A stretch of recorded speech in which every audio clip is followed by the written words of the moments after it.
Rabbi Wein needs no introduction. Most of us know Rabbi Wein through his expertise in Jewish history and his work through the Destiny Foundation. On a personal note, I attended Rabbi Wein's yeshiva. My wife and I had the privilege of having Rabbi Wein be our Masura Kedushin. And I also had the zchus to drive Rabbi Wein's father to yeshiva every morning. Rabbi Wein's father was a big Talmud Chacham and a true gentleman. Rabbi Wein always stressed in yeshiva the utmost importance is to be a mensch. He would often say that when interviewing potential students, he can tell what type of bacher the student is by the way he would hang up his jacket. One of Rabbi Wein's goals in yeshiva was to develop the Talmidim to become Rabbanim in small outlying communities where Kiev was in desperate need. And today, because of his foresight, many of the Talmidim are successful Rabbanim. One of the goals of Operation Open Curtain is to introduce young Russian adults to the warmth and beauty of Yiddishkeit, similar to the aspiration that Rabbi Wein had for his Talmidim. Our guest speaker, Rabbi Wein, please.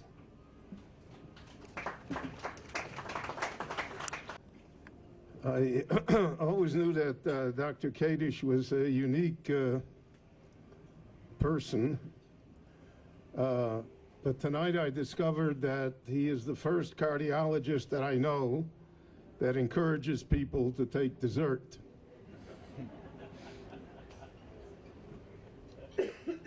For which I thank him.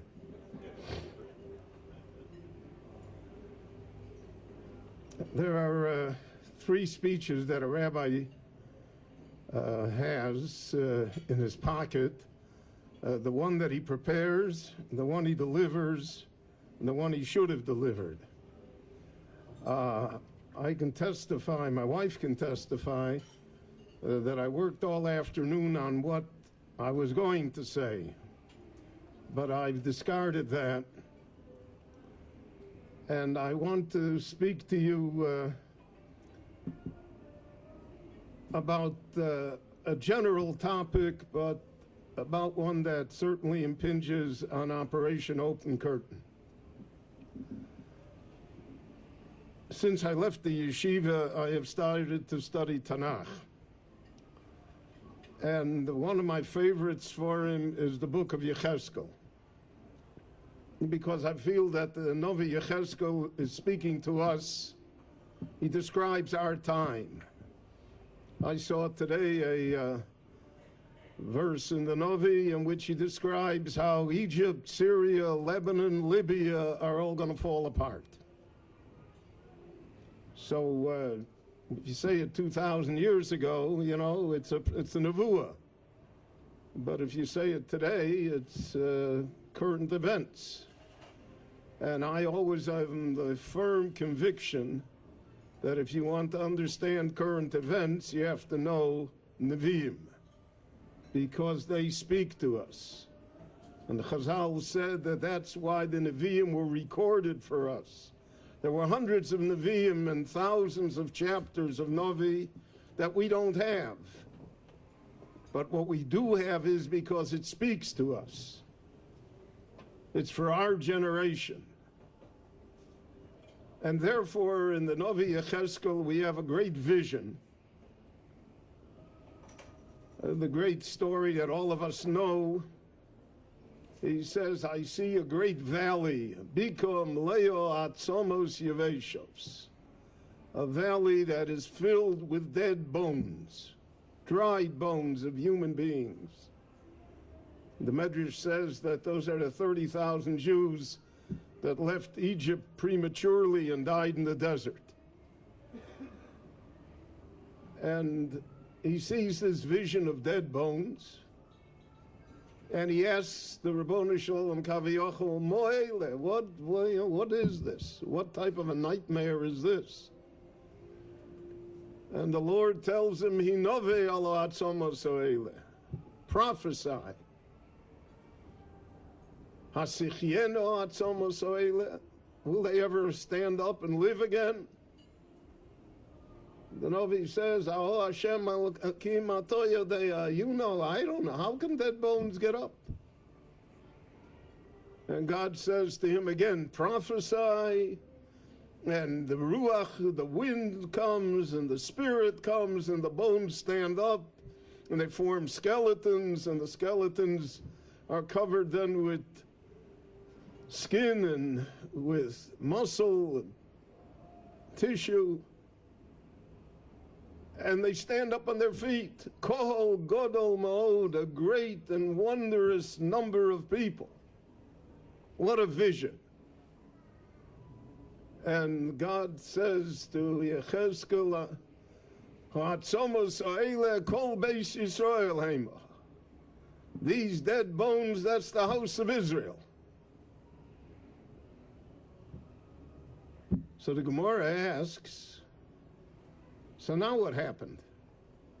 What happens to the dead bones after they get up and they're all revived? So what happened to them? Where'd they go? So there are two opinions in the Talmud. Well, naturally, at least two opinions, because the Talmud is very Jewish. So one opinion is, Omdu al Ragleim, they stood on their feet, Omru Shira, they sang the praises of God, Umesu, and they all dropped dead again.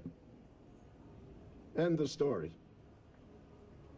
They were revived instantaneously, but they only lived temporarily. Omad Rabbi Yehuda ben Pseira al Raglav. The great Rabbi Yehuda ben Pseira, the great Tana, stood up on his feet in the Beis Medrash when he heard that opinion, and he said, "Chas v'sholem, to say such a thing. Halo animi b'nei b'neihem. I'm their grandchild. I'm descended from them. Utfilin shalavi abo biyodi. And I have my Zayda's tefillin in my hand." So what opinion is correct? Did they all drop dead? The first opinion in the Talmud? Or is Rabbi Yehuda ben Pseira correct, that he's descended from them? So I have always felt that both opinions are correct. It's the choice of the Jewish people, the choice of each and every individual Jew. The Lord revives us. The Lord gave us the state of Israel. Whatever we do with it is up to us. There are lots of Jews in the world that don't like the state of Israel. Jews from all spectrums.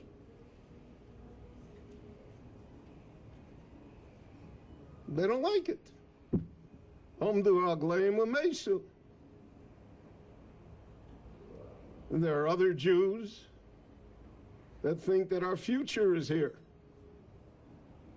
that we have to do everything in our power to strengthen and build it, to defend it, not to be ashamed, God forbid, to be proud of the miracle that exists here.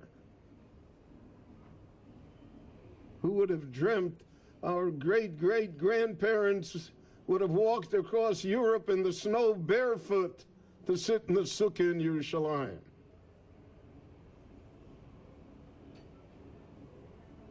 And there are those that say, Colorado's better. The Netziv of Volozhin received the first bottle of wine that Carmel Wine produced in 1882. Baron Rothschild sent the first bottle produced as a gift to the Netziv at Naftali Tzvi Yehuda Berlin in Volozhin, because the Netziv was the head of the Chovevei Tzion. So the Torah Tmima, who was his nephew and lived in his house, writes in his autobiography, the Makor Baruch, that when the bottle of wine came to the Netziv's house in Volozhin, the Netziv went into his bedroom and put on his Big Day Shabbos in honor of a bottle of wine from Eretz Israel that all the mitzvahs atluyos boretz performed upon it. And today we're feinschmeckers, Australia, South America, Chile. You don't get it.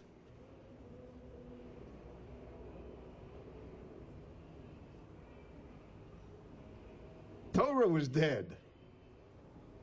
I was sitting at a table here with a young man from Lakewood. So Lakewood today, b'li ein hara, numbers in the tens of thousands. I remember 1953 when my father and I went to Lakewood. And my father went to see Rabbi Wein, whom he knew from Europe, from Lita. So he asked him, he said to Rosh Yeshiva, they had 27 students then in Beis Medrash Gavoa, in a ramshackle farmhouse. So he asked him, how many students does the Rosh Yeshiva think he's going to have? And Rabbi Wein said, 50, efsher 100.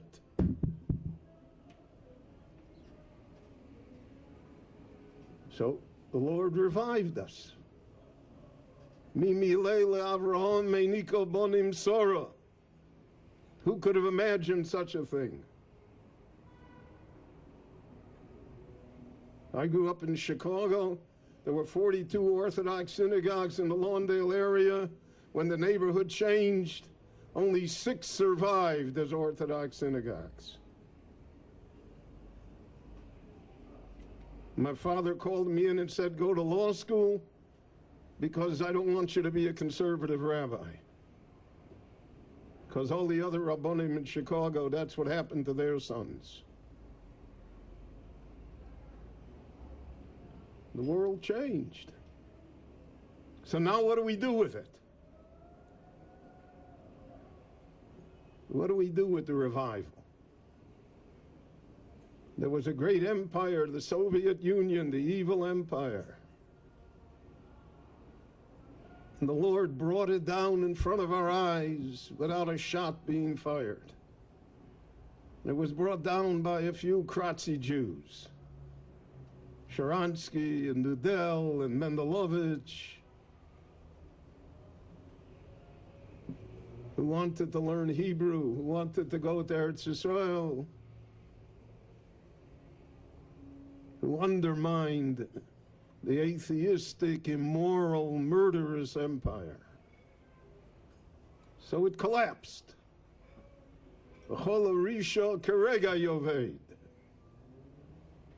Evil eventually destroys itself. That's what we see going on around us.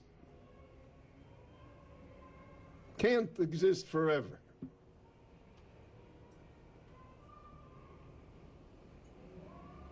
So now what happens? The choice is always ours. Omdu al ragleim v'meisu. You say, oh, that was nice. It was a good thing that happened, but most of, shouldn't say most, but maybe most of American Jewry died in front of our eyes, or is dying in front of our eyes. Gone. Then the time when it was the easiest time in the world to be an observant Jew in the United States. There never has been such a time, perhaps since the Golden Age in Spain. You have an Orthodox Jew, almost the vice president of the United States. And the Jewish people, omdu al gleim v'meisu. That's it. The people of the book don't know what book you're talking about.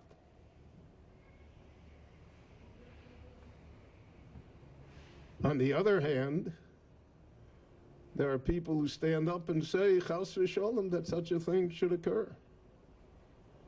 Ani mibnei b'neiim, we are all survivors. Each and every one of us. The Shoah didn't happen only to them.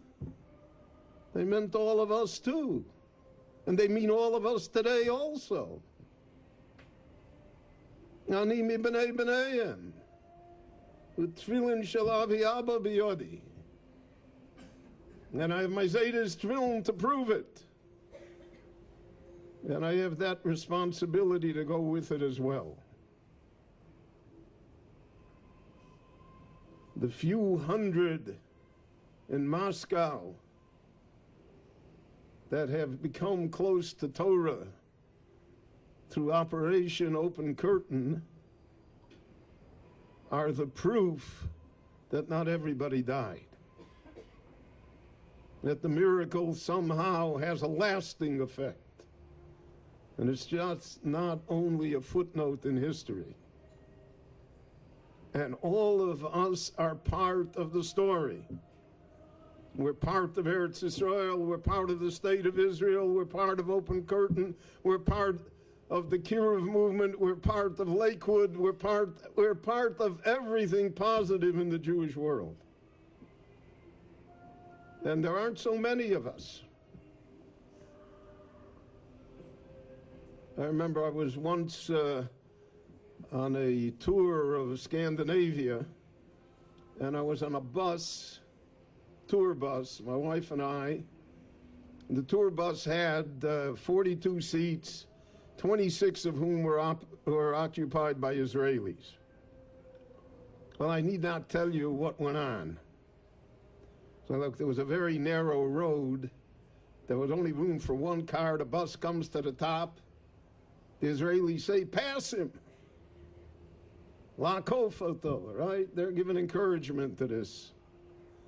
And there was a wonderful waspy couple from Southern California, Rancho Verde, and they were stuck on this bus with me and the 26 Israeli couples.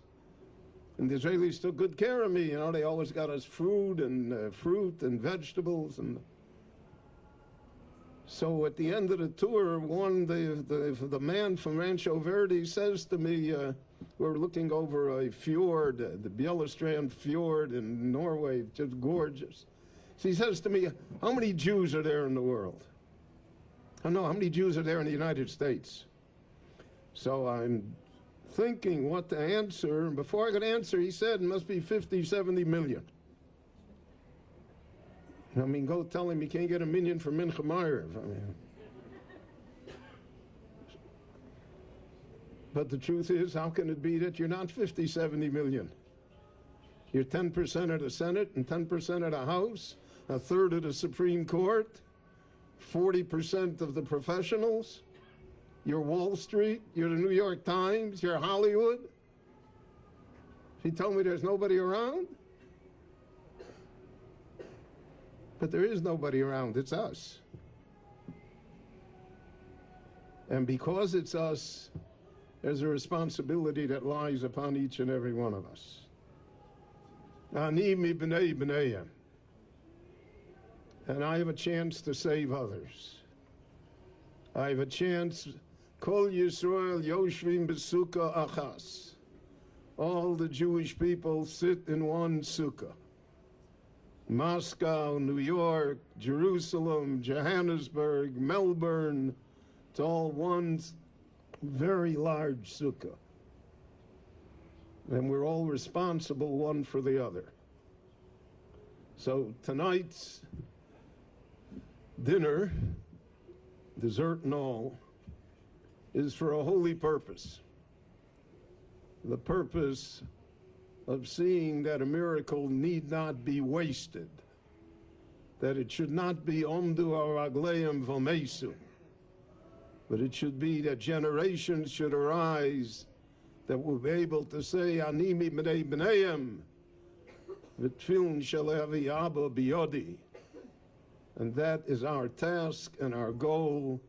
And the Lord should bless us in this good year that comes upon us, that we should be able to intensify our efforts on behalf of all of this that is positive, and we'll be zoche again to sit in the sukkah in Yerushalayim Ir HaKodesh, Kol Yisrael Besukkah Achas, B'mehera v'yameinu, Amen.